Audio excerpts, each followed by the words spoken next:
Hi guys, the sun is shining, the sky is blue, I can see flowers on the trees, birds are flying around. You know what that means, guys?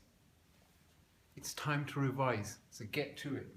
Right, so we're back again, and this time we are looking in detail at the lungs and how they perform the function as an exchange tissue, as an exchange organ. Okay, now I'm going to try and go a little bit faster for two reasons. First, you know, it's said that people generally have an attention span of their age plus one number of minutes. Okay, so whatever your age is, that's how many minutes you can practically pay attention for, according to some recent studies. Okay, so I'm going to try and shorten it down. Second reason, as the exams are getting closer, I'm sure that you want to get to the kind of nuts and bolts of what we're talking about, rather than the extra stuff. But if there's any questions, please leave a comment and I will try and address it as soon as I can. Okay, so let's begin.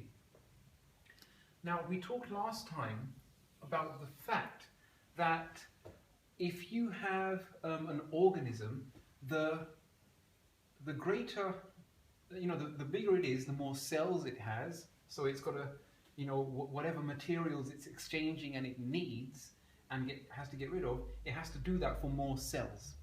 That was one thing. And the second thing is the greater kind of volume it has, the lower its surface area to volume ratio becomes, and therefore you can't rely on just the surface to exchange for the whole organism, because eventually you know, any exchange that's happening at the surface is not enough to supply the needs of all the cells. All right, and you know, diffusion distances become too great for efficient exchange. So last time we talked about the key features of exchange systems, and today we're going to see how the lungs fulfill that, you know, requirement. So we're saying that we have an organism. You know, we are going to talk specifically about the lungs. So we're talking about two things in particular. We're talking about oxygen, and we are talking about carbon dioxide. Oxygen being the thing that we need, and carbon dioxide being a waste product that we need to remove. Okay? And we're saying that for multicellular organisms, can't just rely on diffusion to, you know, supply us with the oxygen and CO2 that we need.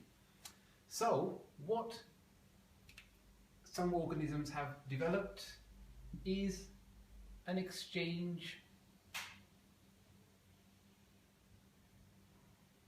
organ called the lungs.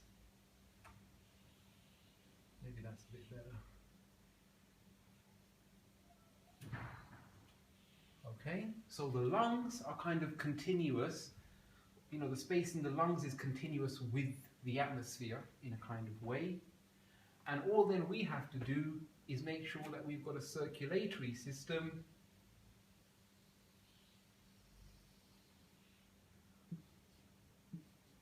that kind of makes sure that it's going round and round, collecting oxygen from the lungs, getting rid of the carbon dioxide, going to all the tissues of the body. Oxygen is being removed, carbon dioxide is being added, loaded, back to the lungs, and we begin again. Okay, obviously it's the heart that's kind of driving this circulatory system, but for now we're going to focus on what the lungs are doing, and we're going to talk really about the interface between these two systems. The circulatory system is essentially the blood going round and round in the blood vessels of the body and transporting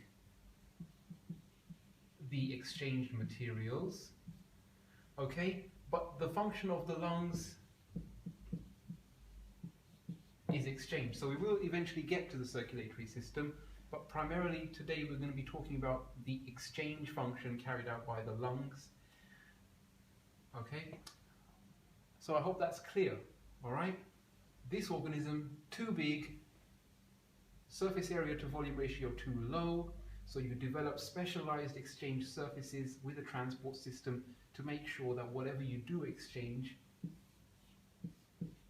okay, whatever you do exchange gets into the circulatory system and goes around and is transported to all the parts of the body. Okay, hope that wasn't too abstract. So let's continue.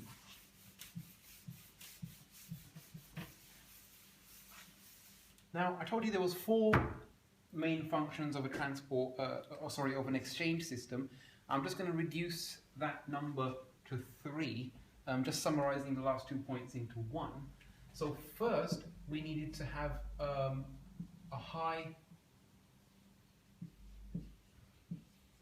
surface area.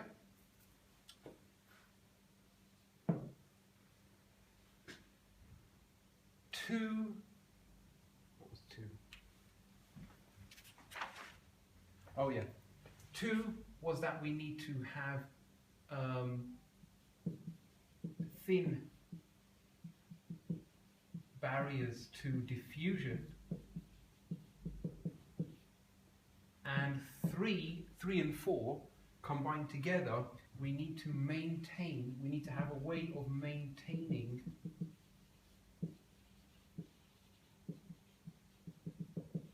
the concentration gradient. Okay? We need a high surface area, we need our barriers to diffusion to be thin, and 3, we need to maintain our concentration gradient. These are the 3 key features. Let's have a look now at how the lungs achieves these one by one. Okay, remember about the concentration gradient, the more similar your concentrations become, the less net movement you get. So by maintaining a steep concentration gradient, high concentration in one area, low concentration on the other side of the barrier, you will maintain net movement. But if your concentrations become similar, net movement will stop, diffusion will stop. Okay?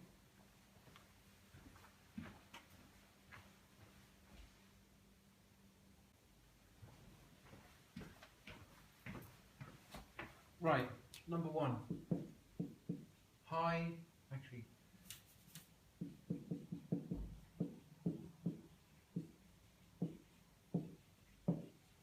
surface area. How does the lungs maintain this, okay, or achieve this?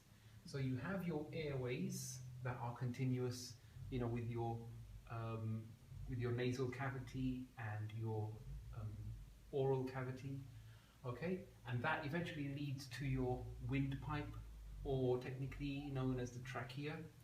All right, and then that trachea divides into 2 bronchi. Okay, trachea,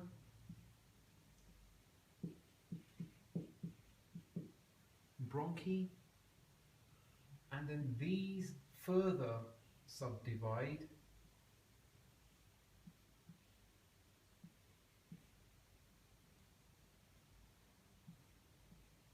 into bronchioles. Okay, into bronchioles. So, kind of thinking of trees, you know, if you had to, so that you know, like an upside down tree, for example, that would be the trunk, but then you have very many branches, and you know, smaller branches that come off those branches, and smaller branches that come off those branches. So the number of branches on a tree then would be very high. That's the same thing that happens with the bronchioles compared to, you know, the trachea and the bronchi. Okay. Now, each one of these very, very many bronchioles, each one of them ends in a structure, a kind of sac, an air-filled sac called an alveolus. Okay, so we got the trachea, bronchi, bronchiole, and finally the alveolus. Okay, now this is all, now many of these together will make up your lungs. Okay, so don't really have time to draw every single one of them, right? But this structure is repeated many times, you know, to form the lung, okay? And this space is continuous. So, you know, if air comes in through your nasal cavity or your oral cavity, it will go down the trachea, it will go down the bronchi, it will go down the bronchioles, and eventually end up in the alveolus. Okay, so it's a continuous path, right? A continuous airway. This airway itself is referred to, you know, the space inside is referred to as the lumen. Okay, yeah. Okay, so I guess the first thing is that the alveolus, because there's many, you know, there's numerous alveoli, plural of alveolus, and because of that, the combined surface area of the alveoli is very high.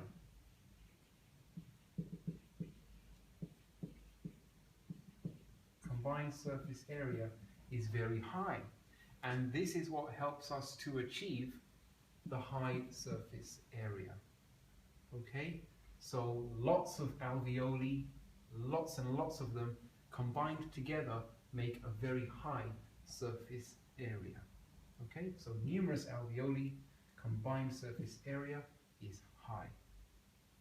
We're going to look more closely now because the exchange is happening at this surface. All right, so we're going to come back, and next we're going to look at what's going on there. Right, now as I said to you that there's an interface between the transport system, which is the blood, and the exchange organ, which is the lungs. Okay, now where they come together, that's where the exchange happens, because all the oxygen is here, all the carbon dioxide is in the blood, and we need them to exchange. We need them to move in opposite directions, and that will only happen when the two surfaces are next to each other. So let's look at what's going on. Okay. Tell you just a bigger picture kind of thing. Let's just step backwards a little bit to kind of appreciate what's going on.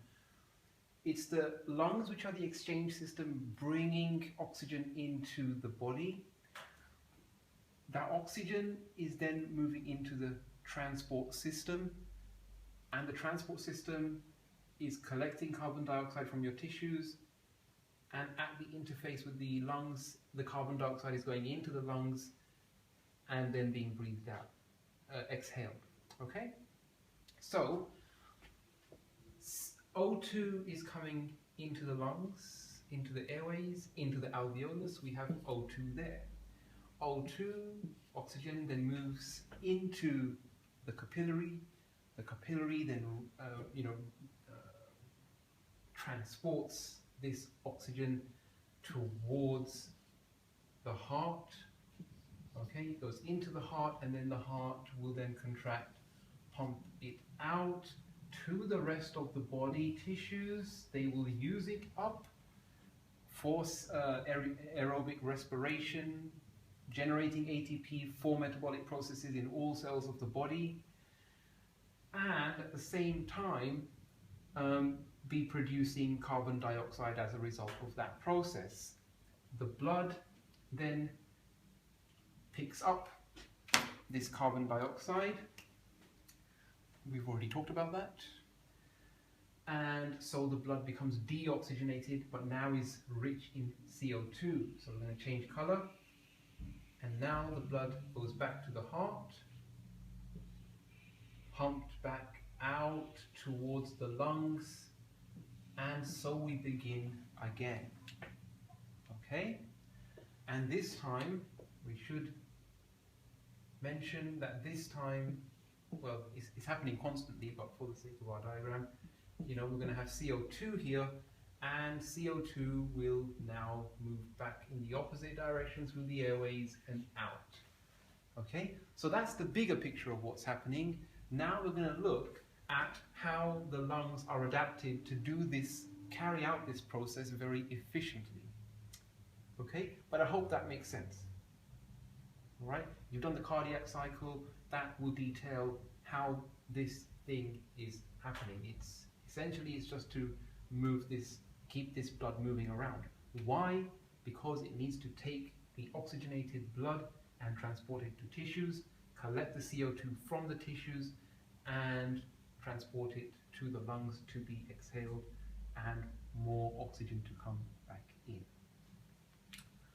Okay, so that is that. We're going to focus now here. How is the exchange of O2 happening to bring oxygen into the blood, and how is the exchange happening to take CO2 out? What are the particular adaptations for this to occur? We've already discussed the fact that it has a high surface area because it's got numerous alveoli. What are the other specific adaptations, specific features of this exchange surface? Okay. All right, guys, this should look pretty familiar to you. Here we have the alveolus, and here we have a capillary that's very close to the alveolus. Okay, if you look in the diagrams in the textbook, they kind of give you a better idea of what this might look like. For example, that. Okay, but here we have the diagram that I'm going to be using to explain what's going on. Okay, so let's look at the adaptations first of all. We said that there's lots of these alveoli, so that means that there's a high surface area. The other thing we said was that all exchange surfaces should have thin barriers for diffusion. Okay, now here let's look. What we have is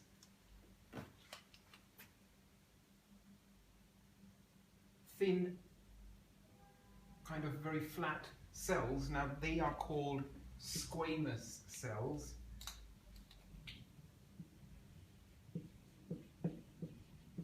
Or squamous tissue cells. And what that means is, instead of being kind of spherical, they're very flat, which shortens the distance. If you have a cell like that compared to a cell like that, the diffusion distance here is going to be much shorter than the diffusion distance here. Okay, so the types of cells that make up the alveoli wall, or the alveolar wall, and the epithelial, capillary wall, they are squamous cells, and because of their shape, it makes a shorter diffusion distance. Secondly, so let's just put that there, squamous cells. All right, and I'll just put brackets, kind of, just for your reference, but I would like you to use the key term there. Flat shape, okay, that reduces the diffusion distance, and also the fact that, you know, our barrier is as small or thin as it can be because it's just one cell in each case. Okay, one cell being the wall of the capillary, only one cell thick, one cell thick for the alveolar wall as well. Okay, now I am referring to walls. Please don't think that that means that these things have a cell wall in any shape or form. We just refer to the wall of the organ or the tissue. Okay, so the alveolar and capillary walls, one cell thick. Okay, only one cell thick. So these two things together ensure a short diffusion distance. Okay.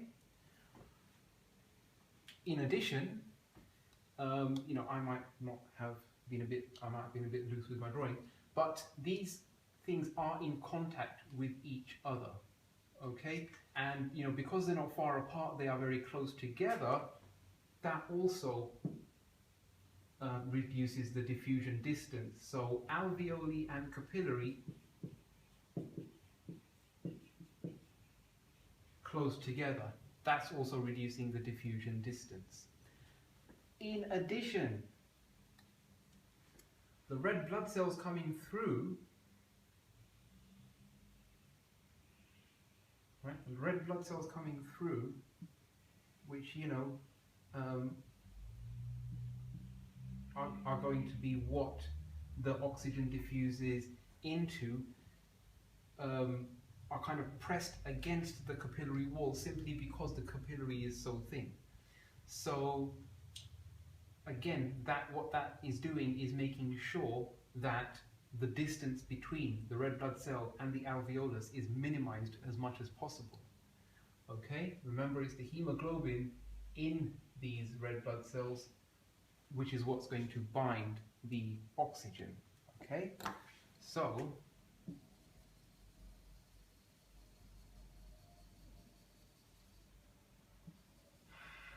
they are supposed to be red blood cells, aren't they? Not pink blood cells. Anyway. Okay, so the red blood cells moving through, because of the size of the capillary, they're kind of pressed up against the capillary walls, and this is another thing that ensures a short distance for gases to diffuse. So, let's say RBC pressed against capillary wall. All these things are kind of combining to make sure that the distance between the oxygen here and the red blood cells and the carbon dioxide here and the alveolus is as small as possible. Okay, again, I will refer you to diagrams such as this. The capillaries are kind of tightly wrapped around. I mean, for diagrammatic purposes, I can't show that, but the capillaries are wrapped very closely around the alveolus. Okay? Right? So this is the situation. This is why we have a short diffusion distance. Okay? And now we'll move on. I think I've covered everything here. The next thing is about concentration gradients. How is this system maintaining the concentration gradient? If the oxygen diffuses from here into here, eventually the oxygen concentration here is going to build up. If the carbon dioxide is diffusing from here to there, eventually the carbon dioxide is going to build up. So why does that? Why do we never reach that situation? Okay, so I'll get rid of this for now.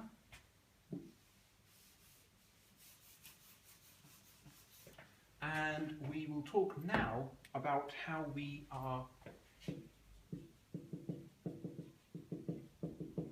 maintaining our concentration gradient. Okay,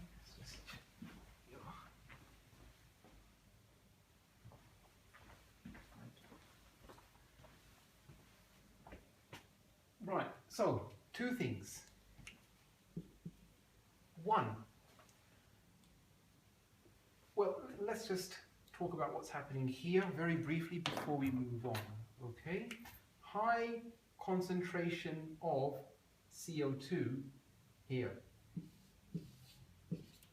Okay, high concentration of CO2 there because the blood has been collecting it from the respiring tissues, right? And we've got a low concentration there. Why? Because this air is, it's atmospheric. Okay, now atmospheric concentrations of CO2 are, despite what you might hear in the news, relatively quite low. Okay, so atmospheric CO2 is low, and I will just denote that by writing CO2 really small. Okay? So, high concentration of CO2 there, low concentration of CO2 there, and therefore we will get diffusion. Actually, you know what? I missed a trick there.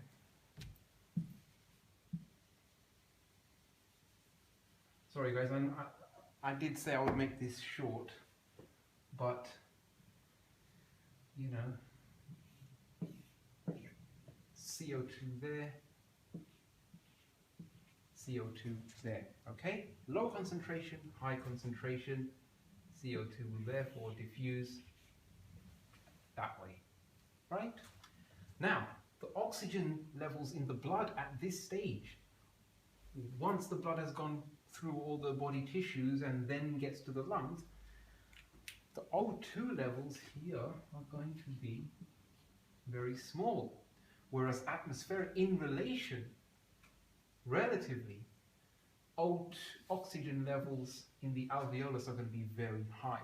Therefore, we will get diffusion going in that way. And this process is very efficient because of the things we've talked about regarding the thin barrier to diffusion, and obviously it's happening over a large surface area as well, because it's not just this alveolus, it's all of them. Okay? But if this process continues, eventually won't these concentrations equalize? Won't they become the same? Because that's what diffusion does. Okay? Won't they become the same? That is the question.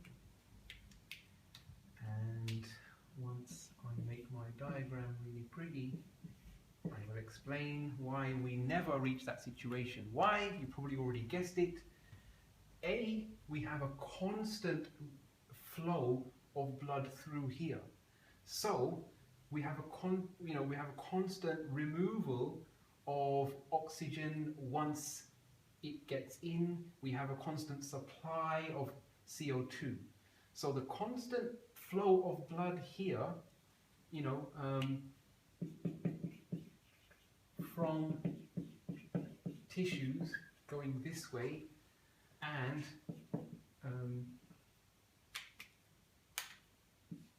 to heart, we all know it's going to the heart, but eventually it's going to go to tissues, so that's what I'll just put here. Okay, so we have a constant flow from the tissues. Remember, as it comes from the tissues, it's going to be high in carbon dioxide because it's a product of respiration.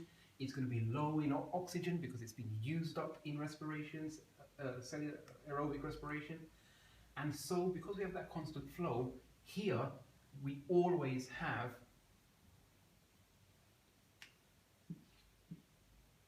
low oxygen levels, okay? And here we always have a high CO2 for the same reason, because it's constantly flowing, okay? Constantly providing blood that is low in oxygen, high in carbon dioxide, relative to the lungs, okay? But what about the lungs? Don't forget the constant ventilation, inhaling and exhaling, constant ventilation of the lungs, constantly bringing atmospheric air into the alveolus. So we never reach a point where the O2 or the CO2 levels kind of equilibrate, because we are constantly exhaling. Well, not constantly, but we are exhaling to remove the build-up or to prevent the build-up of CO2, and we are constantly inhaling to provide a fresh supply of oxygen. So in that way, we are the constant ventilation of the lungs maintains low CO2 here, and the constant ventilation also maintains a high oxygen level there. Okay, so let's just make a point of that. 1, maintaining the concentration gradient. 1, constant flow of blood from tissues, from tissues to heart, to lungs, to heart, to tissues. Okay, the key point being that blood is constantly flowing from tissues to tissues. So we have this constant level of high carbon dioxide at this point and low oxygen. Once the blood leaves this area, the situation changes.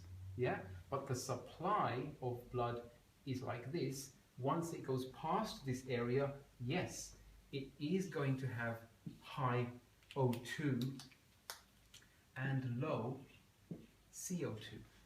Okay, but once it goes to all the body tissues again and it comes back, we're going to be back here again. Okay, so the constant flow of blood maintains low oxygen here and high carbon dioxide here. And secondly, the constant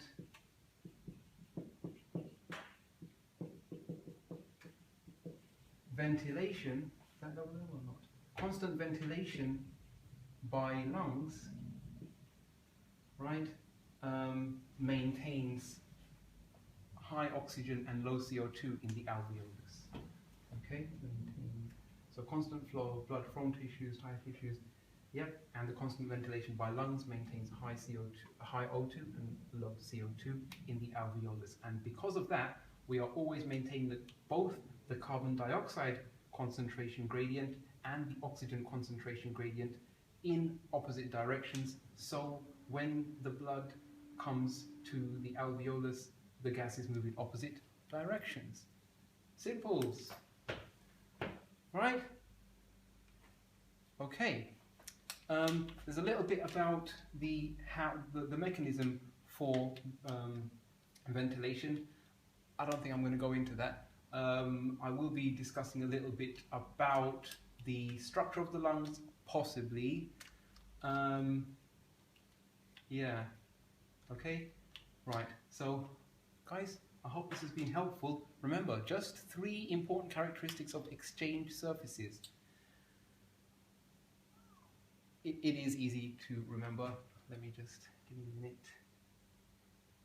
Right, high surface area, 2 thin diffusion distances or short diffusion distances, and 3 maintain your concentration gradients.